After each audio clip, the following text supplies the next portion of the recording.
पनवेल महानगरपालिकेसाठी होणाऱ्या निवडणुकीत मतदान असे करावे. मतदान केंद्रावर कमीत कमी 2 आणि जास्तीत जास्त 4 EVM म्हणजेच इलेक्ट्रॉनिक वोटिंग मशीन्स असतील.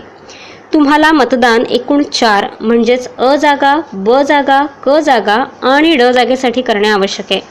उमेदवारांच्या संख्येनुसार या 4ही जागांची आखणी EVMवर होईल.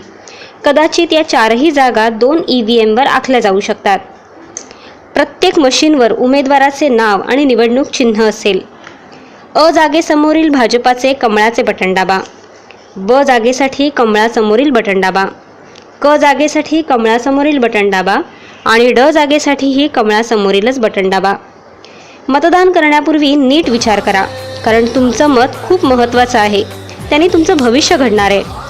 आणि पारदर्शक कारभार आणि पारदर्शक विकास म्हणजेच भारतीय जनता पक्ष.